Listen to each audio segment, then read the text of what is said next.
Chapter 7 કણોના તંત્રો અને ચાકગતિમાં ઉદાહરણ 15 નાના નાના સરસ સમજવાના ઓબ્જેક્ટિવ છે. 5 માર્કમાં પૂછી શકાય એવો દાખલો પણ છે. અવગણ્ય દ્રવ્યમાનની એક દોરીને 20 કિલોગ્રામ દળ અને 20 સેન્ટીમીટર ત્રિજ્યાના ફ્લાય વ્હીલની એક કોર પર વીંટાળેલ છે. દોરી પર 25 ન્યૂટન જેટલું અચળ ખેંચાણ બળ તેના મુક્ત છેડે લગાડવામાં આવે છે. આ ફ્લાય વ્હીલ ઘર્ષણ રહિત બેરિંગ સાથે એક સમક્ષિતિજ અક્ષ પર જડેલ છે. વ્હીલનો કોણીય પ્રવેગની ગણતરી કરો. એટલે 4 પ્રશ્ન છે. પહેલા આપણે આકૃતિ સમજવા પ્રયત્ન કરીએ. આ એક વ્હીલ છે. એનું દળ આપ્યું છે 20 કિલોગ્રામ. એની ત્રિજ્યા આપી છે 20 સેન્ટીમીટર એટલે 0.2 મીટર. સેન્ટીમીટરને મીટરમાં ફેરવવું 100 વડે ભાગવાના. હવે જે દોરી છે એ દોરી એના ઉપર વીંટાળેલ છે અને બીજો છેડો આ મુક્ત છે. અને એને તમે એફ બળ લગાડવાના. એને કારણે શું થવાની? ગોળ ગોળ ફરવાની. એફ બળ આપ્યું છે 25 ન્યૂટન. તો પ્રશ્ન છે કોણીય પ્રવેગની ગણતરી કરો. હવે આ જે છે એ તકતી છે, અહીંયા લખી દઈએ. અને પદાર્થ કયો છે, શા માટે લખવાના, એ પણ એક વિચારવા જેવી વસ્તુ છે. તકતી શબ્દ શું કામ લખવાના જોઈએ આપણે. આ ખેંચવાને કારણે ગોળ ગોળ ફરે છે. આ એનું સેન્ટર ઓફ માસ, દ્રવ્યમાન કેન્દ્ર છે, એને અનુલક્ષીને ફરે. એટલે પહેલો પ્રશ્ન જરૂર છે કે નથી ખ્યાલ નથી, પણ આપણે તકતી પર લાગતું ટોર્ક શોધીએ. તકતી પર લાગતું torque tau is equal two RF sin theta. મૂલ્ય લીધું છે તો tau is equal two RF sin theta. R એ સ્થાન સદિશ, એટલે આના સંદર્ભમાં ફરે, એટલે આ ત્રિજ્યા એનો સ્થાન સદિશ થવાનો. બળ F, ત્રિજ્યા અને સ્પર્શક પરસ્પર લંબ આવે, એટલે અહીંયા થીટા લખવા પડશે આપણે. Theta is equal to π/2. કિંમત મૂકી દઈએ. Torque 2 is equal to R 0.2 20 ગુણ્યા sin π/2. sin π/2 1, આ એક મીંડું નીકળે એટલે 2 ગુણ્યા 2 એટલે લગભગ ટોર્ક થવાનું અને 4 ન્યૂટન. સોરી, બળ કેટલું છે? 25 છે. ભૂલ થઈ ગઈ મારી. બળ 25 આપેલું છે, એટલે 25 ને એટલે 25 દુ 50. 2.50 નો એક મીંડું નીકળી જાય એટલે કેટલા આવવાના? 5 જૂલ. આટલું ટોર્ક લાગે. ખરેખર માંગ્યું નથી. પ્રશ્ન એ ઉદ્ભવે શા માટે શોધવું. તો પહેલો જ પ્રશ્ન છે કોણીય પ્રવેગ, એટલે ન્યૂટનના ગતિનો બીજો નિયમ લખું. ચાક ગતિ માટે તો આમ લખાય, ટો બરાબર ma. m એટલે જડત્વની ચાક માત્રા, એ એટલે આલ્ફા. આઈ મને ખબર છે, ટો શોધી કાઢ્યા એટલે આલ્ફા આવશે. ટો બાય આઈ. હવે પદાર્થમાં તકતી છે, એટલે તકતીની જડત્વની ચાક માત્રા કેટલી? તો કે 1/2 mr². કિંમત મૂકી દઈએ. આલ્ફા બરાબર ટોર્ક 5 1/2 m 20 ગુણ્યા 0.2 નો વર્ગ. એટલે સાદું રૂપ આપણે આપીશું. 2 ઉપર જવાના, એટલે 5 ગુણ્યા 2 10. 2 ઉપર 10. 0.2 નો વર્ગ 0.04. 0.04 માંથી 1 કાઢી નાખો મીંડું એટલે 0.4 ગુણ્યા 2 એટલે 0.8 0.8 100 ભાગ્યા 8 સાદું રૂપ આપીએ 100 ભાગ્યા 8 લગભગ આવશે 12.5 રેડિયન પર સેકન્ડ સ્ક્વેર. આ પહેલો પ્રશ્ન હતો કોણીય પ્રવેગ આલ્ફા શોધવાનો પહેલો પ્રશ્ન. બીજો પ્રશ્ન હતો જ્યારે દોરી 2 મીટર ખોલશે ત્યાં સુધી ખેંચાણ બળ દ્વારા કરવામાં આવેલ કાર્ય શોધો. હવે આ પ્રશ્ન થોડો એટલે પૂછ્યો છે, આપણે ગણતરી કરીએ કે આ જે દોરી છે એ દોરી અહીંયા હતી અને તમે એને અહીંયા લાવ્યા. આ અંતર 2 મીટર થયું. કોને કારણે? બળને કારણે. તો એ દરમિયાન થતું કાર્ય બંને એક જ દિશામાં છે એટલે કાર્ય આપણે આ રીતે લખી દઈએ. કાર્ય W બરાબર FD. F 25 છે અને D 2 મીટર તમે ખેંચો છો એટલે 25 ગુણ્યા 2 50 જૂલ થશે. ત્યાર પછીનો પ્રશ્ન છે આ બિંદુએ વ્હીલની ગતિ ઉર્જા પણ શોધો. વ્હીલ તેની સ્થિર સ્થિતિમાંથી ગતિની શરૂઆત કરે છે તેમ આપણે ધારી લઈએ. તો ગતિ ઉર્જા 2 રીતે શોધાય. એક રેડીમેડ કાર્ય ઉર્જાનો પ્રમેય W બરાબર ડેલ્ટા કે આટલો જ જવાબ આવવાનો. પણ આપણે એક કામ કરીએ, કોણીય વેગ પરથી શોધીએ. એનો પ્રારંભિક વેગ છે એ 0 છે. મને પ્રશ્ન છે આપણો હવે ગતિ ઉર્જા. ફરીથી એકવાર અહીં સાઈડ પર લખું છું. સમય ઓછો હોય તો W બરાબર ડેલ્ટા કે માઇનસ K0. K0 તો 0 છે તો K બરાબર W બરાબર 50 જૂલ. આવી ગયા. માર્ક જોઈને કામ કરવાનું. હવે ગતિ ઉર્જાની વાત કરું. પ્રારંભિક વેગ 0 છે એટલે K0 ઇક્વલ ટુ 0. હવે ઓમેગા શોધી કાઢીએ આપણે. ઓમેગા બરાબર ઓમેગા 0 પ્લસ આલ્ફા ટી, પણ આપણી પાસે ટી નથી તો બીજો વિકલ્પ આવે થીટા બરાબર omega square minus omega 0 square અપન twice alpha. Omega 0 0 છે એટલે કે ઓમેગા સ્ક્વેર બરાબર ટ્વાઇસ આલ્ફા થીટા. પાછો પ્રશ્ન આવ્યો થીટા કેવી રીતે શોધીએ? તો તમે જે દોરી ખેંચો બને એ ખેંચાયેલી દોરી ભાગ્યા વ્હીલની ત્રિજ્યા. આપણો પ્રશ્ન થીટા શોધવાનો. એ કેવી રીતે શોધીએ? સ્ટેપ જોજો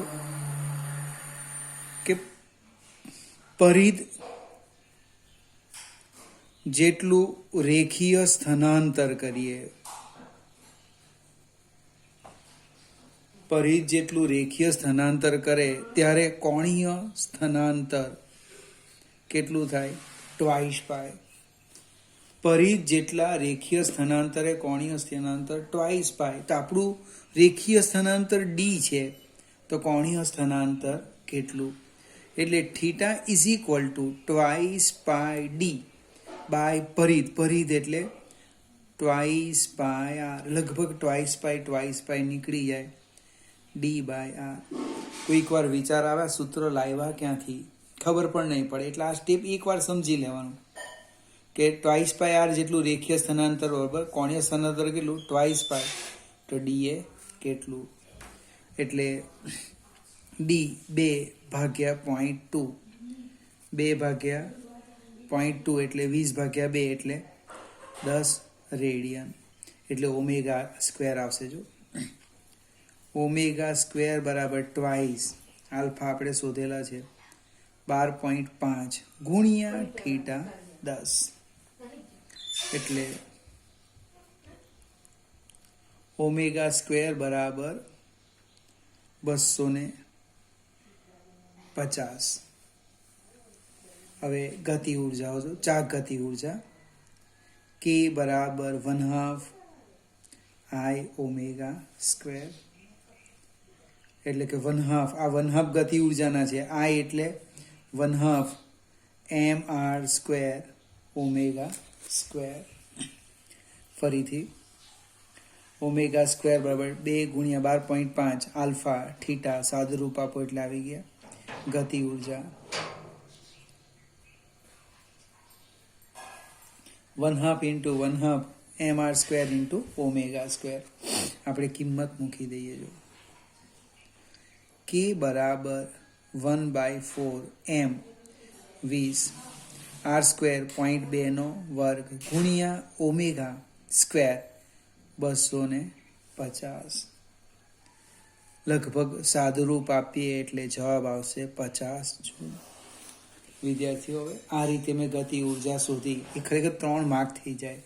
એની સામે કાર્ય ઉર્જાનો પ્રમેય લખ્યો છું. એટલે માર્ક્સ જોવાના. માર્ક્સ વધારે હોય તો આ પ્રમાણે કામ કરો. 1 માર્ક્સનો ઓબ્જેક્ટિવ માટે આટલું વર્ક નહીં થાય. અને બીજું આપણે સમજવાનું હતું એટલે થોડો સમય લાગ્યો, નહીં તેને આપણે તરત ઝડપથી ગણી કાઢતે. આગળ જઈએ. ડીમાં કંઈ લખ્યું નથી. તમારો આ બંનેને સરખાવા કીધું. આ જવાબ અને કાર્યને એ બંને કેવા આવે? સરખા જ આવે છે. એટલે કે કાર્ય ઉર્જાના નિયમનું પાલન થાય છે. હવે આ જે હતું એ લગભગ ઉદાહરણ 15 હતું. છેલ્લું ઉદાહરણ છે 16મું.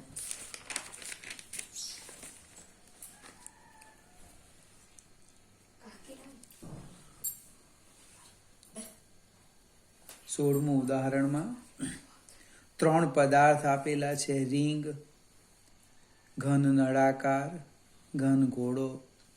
એક જ ધડતા પાટિયા પર સરક્યા વગર નીચે તરફ ગબડે છે. તેઓ સ્થિર અવસ્થામાંથી ગતિ શરૂ કરે છે. બધા જ પદાર્થોની ત્રિજ્યાઓ એક સમાન છે. કયો પદાર્થ મહત્તમ વેગ સાથે જમીન પર પહોંચશે? હવે આપણે ઢાળ લઈ લઈએ આ રીતના.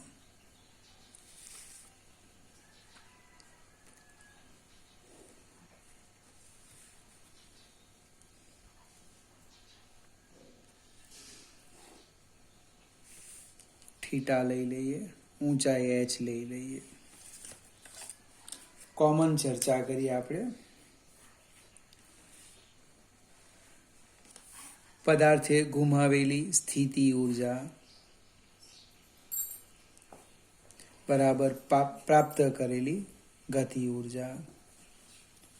હવે સ્થિતિ ઉર્જા કેટલી ગુમાવે? તો થિયરી આપણે જોઈ ગયા પ્રમાણે ડાયરેક્ટ જ લખીએ.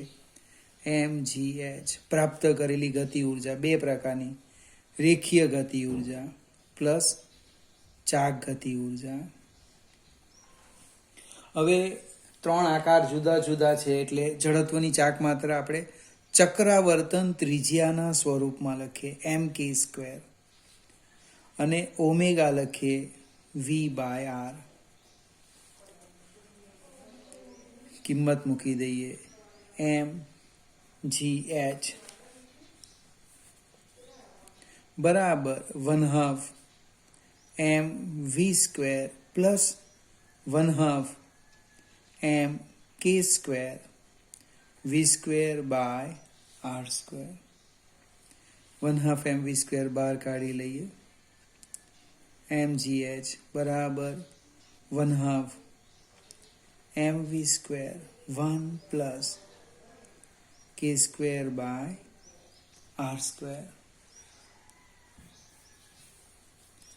એમ નીકળી જાય છે, એટલે v² હું સીધું જ લખું છું, twice GH divide by 1 plus k²/r², એટલે કે વેગ v બરાબર root twice GH upon 1 plus k²/r². મિત્રો, આ કોઈ એક્ઝામ્પલ નથી, જસ્ટ સમજવા માટે આપેલું છે. આપણી થિયરી જ છે. થિયરી અહીંયા અટકી ગયા હતા, બરાબર ને? અહીંયા 3 કેસ આપ્યા છે અને 3 3 આપણે એક સાથે લખીએ. પહેલો પ્રશ્ન કયો છે? રિંગ છે, રિંગ. તો એના માટે હું જડત્વની ચાક માત્રા લખું છું, I બરાબર mr² અને I બરાબર mk². આ બંનેને સરખાવી દઈએ તો શું થવાનું? k² બરાબર r², એટલે કે k²/r² is equal two 1. k²/r² 1 મૂકી દેલો, 1 પ્લસ 1 2, 2 ને 2 નીકળી ગયા, એટલે વેગ આવી ગયો કેટલો?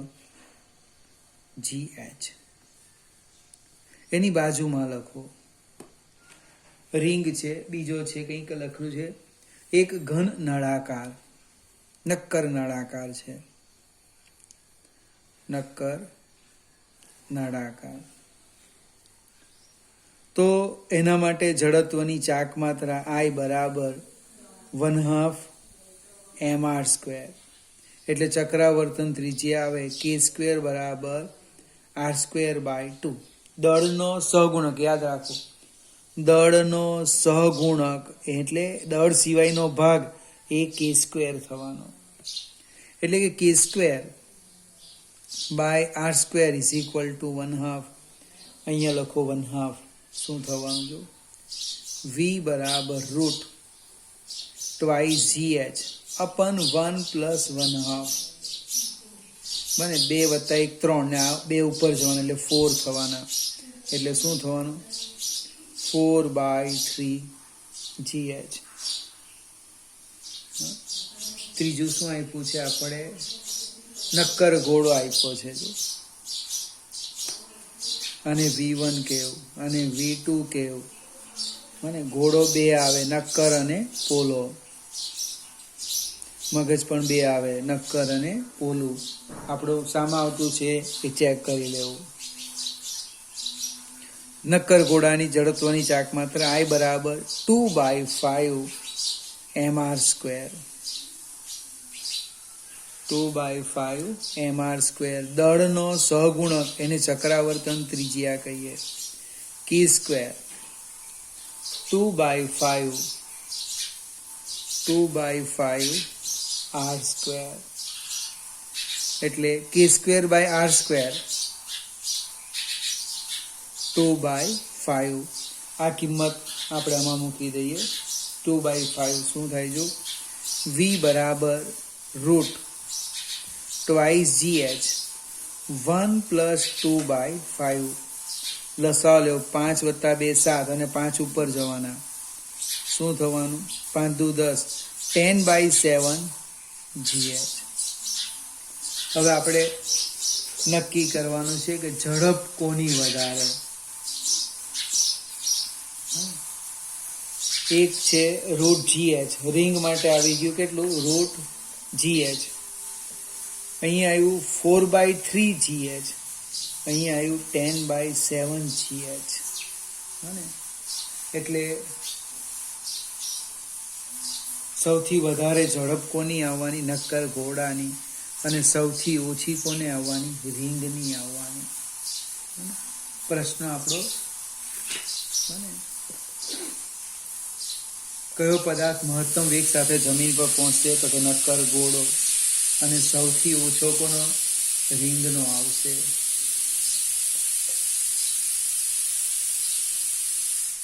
આ એક 3 ઉદાહરણ હતા, રિંગ, નક્કર ઘોડો, નક્કર ઘોડો. નક્કર કાઢીને પોલો ઘોડો ને પોલો ઘોડો પણ આપી નળાકાર, તો પાછો જવાબ બદલાઈ જશે. અને અહીંયા જો હું વેગની વાત કરું તો સૌથી વધારે કોનો આવવાનો? નક્કર ઘોડાનો. જો આમ લખીએ વેગ v3 નક્કર ઘોડો, એના કરતાં ઓછો નક્કર નળાકાર અને સૌથી ઓછો v. પણ પોલો હોય તો બદલાઈ પણ જાય. ફરીથી પ્રેક્ટિસ માટે આપેલું છે. ચક્રાવર્તન ત્રિજ્યા શોધતા પણ આવે છે. દળનો સહગુણક એ k સ્ક્વેર. હું ચક્રાવર્તન ત્રિજ્યા બોલતો હતો પણ એનો વર્ગ આવે. દળનો સહગુણક હાર્યું એ ચક્રાવર્તન ત્રિજ્યાનો વર્ગ થશે. અહીં આપણા ઉદાહરણ પૂરા થાય છે.